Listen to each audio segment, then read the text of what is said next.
Bonjour. Monsieur Guénard? Ouais, c'est ça. D'accord. Nous sommes ici sur une exploitation de polyculture élevage lait. Nous sommes associés avec mon épouse en GAEC. L'exploitation comporte 198 hectares, 142 hectares en terre labourable, 56 hectares en prairie permanente. Donc on a un atelier de grande culture, on a un atelier de vaches laitières à côté. Il y a une centaine de vaches laitières qui produisent à peu près 1 million de litres de lait. Personnellement, je me suis installé en 2007, donc ça fait 9 ans aujourd'hui, et mon épouse s'est installée cette année en 2016.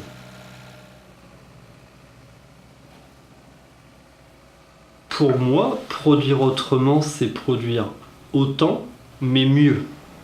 Produire en même quantité, mais mieux, en respectant mieux l'environnement, mais ne surtout pas baisser la productivité. Globalement, en agriculture, il y a deux choses qui peuvent être un petit peu vues comme étant polluants, on va dire. C'est d'une part la fertilisation, d'autre part les phytosanitaires.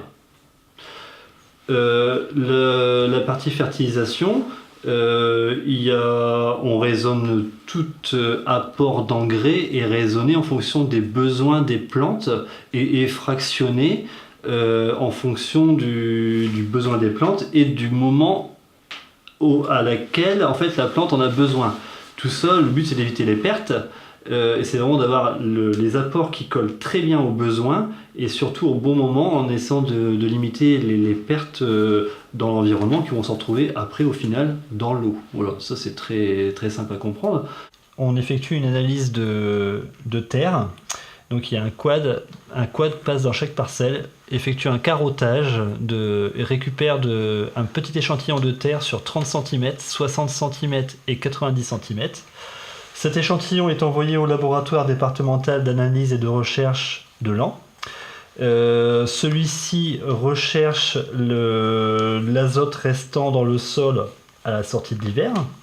C'est ce chiffre qu'on retrouve ici, 56 unités d'azote.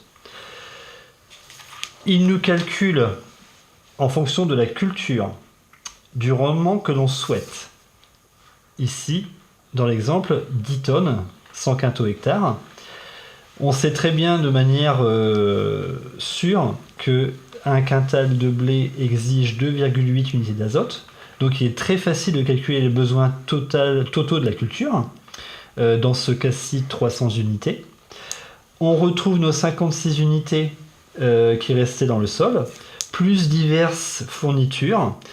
Lorsqu'on fait besoin moins apport, on retrouve tout simplement la dose d'azote que l'on doit apporter, dans ce cas-là 180 unités. À charge après pour nous agriculteurs d'aller la fractionner pour l'apporter au bon moment, au moment où la plante en a besoin. Aujourd'hui, c'est surtout les produits phytosanitaires qui peuvent poser problème, et dans l'eau notamment. Et donc là, c'est surtout sur la partie grande culture, où là, depuis 4 ans maintenant, sur la ferme, on est entré dans un programme de mesures agro-environnementales de réduction de produits phytosanitaires. Donc on a un objectif de réduire de moins 30% nos produits phytosanitaires hors herbicides, et de moins 35% les produits phytosanitaires hors herbicides au bout d'une période de 5 ans. Alors, avant de rentrer dans ce programme-là, comme je disais tout à l'heure, je suis assez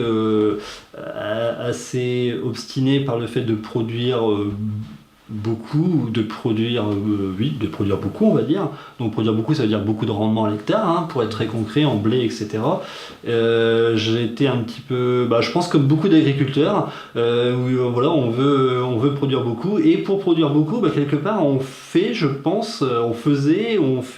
des interventions phyto qui nous rassurent, en fait. Pour se sécuriser, justement pour dire si je veux produire beaucoup, il faut absolument que je fasse ça, sinon j'ai un risque de ne pas produire beaucoup et je ne veux surtout pas prendre ce risque-là. Et en fait, en étant rentré dans ce programme-là, en ayant parlé avec plusieurs personnes, j'ai eu une formation aussi dans un lycée où on nous a sensibilisés aux problèmes environnementaux. On a eu des formations aussi depuis en étant agriculteur avec des gens de la chambre d'agriculture, etc., qui nous ont sensibilisés à ça et qui nous ont démontré qu'on pouvait en fin de compte réduire l'usage des phytos sans impacter le rendement. Donc moi en fait mon objectif il y a 4 ou 5 ans, c'était ça, de dire allez, si je rentre dans ce programme-là, mon but c'est de réduire les phytos mais de surtout pas toucher à mes rendements. Et en fait, je m'aperçois que ça se passe très très bien. On peut vraiment faire des impasses sur des interventions qu'on faisait il y a quelques années sans du tout toucher au rendement. Et moi, aujourd'hui, je prends vraiment le développement de la baisse des produits phyto. De par le produit phyto, pour moi, c'est quand même un médicament. Il faut l'utiliser avec parcimonie, un médicament pour les humains, il faut l'utiliser avec parcimonie. Si on en a besoin, on en met. Si on n'en a pas besoin, c'est pas bien, et au contraire, on crée des résistances, c'est même contre-productif, quoi.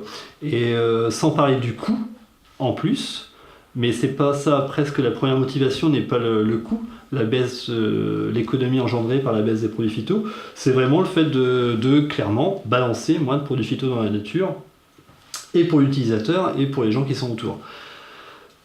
Alors je suis pas pour l'instant pour le zéro produit phyto, parce que pour moi, comme je disais avant, c'est comparable à du médicament. Les humains, il y a un moment, quand ils sont malades, si on ne met pas de médicaments, ça ne va pas aller très très bien. Voilà. Pour moi, il en faut un minimum, et c'est ce qu'on essaie d'appliquer sur la ferme aujourd'hui, en fait. La culture la plus spectaculaire sur laquelle on a réduit le plus les phytos, et le colza. Le colza, auparavant, on pratiquait 2 à 3 insecticides à différents moments de l'année, visant différents ravageurs. Aujourd'hui, c'est pas compliqué, j'en fais plus. D'ailleurs, sur l'ensemble de l'exploitation, oui, c'est peut-être ce poste-là qui a le plus diminué, c'est la partie insecticide. Que ce soit en colza ou autre d'ailleurs. Là, c'est vraiment exceptionnel. Quand on fait un insecticide, c'est vraiment, il y a une pullulation telle que si on n'intervient pas, c'est une catastrophe. Et je reprécise par rapport à tout à l'heure, c'est sans baisse de rendement. Voilà.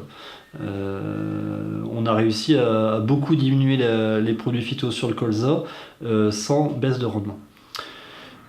En fait, ce qui se passe, les insecticides visent donc des ravageurs de la culture. Ça peut être des pucerons, ça peut être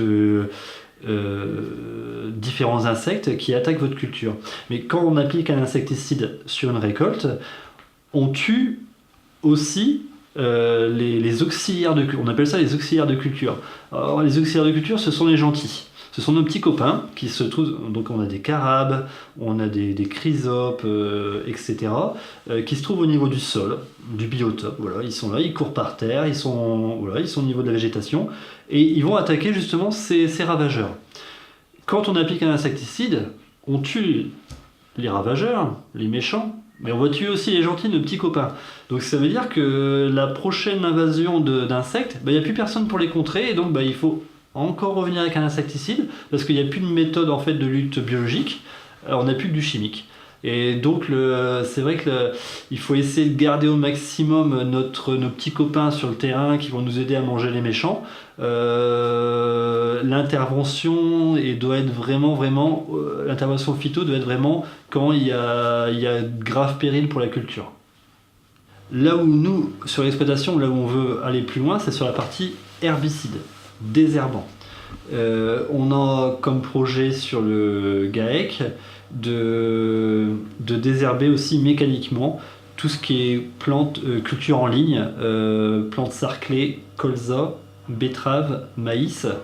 On a comme projet de désherber chimiquement sur la ligne de semis, et l'interrand de le désherber mécaniquement à l'aide d'une bineuse, tout simplement, qui est un outil vieux comme le monde, ce qui nous permettrait en fait de diminuer notre application de produits phyto de plus de moitié sur la partie désherbage.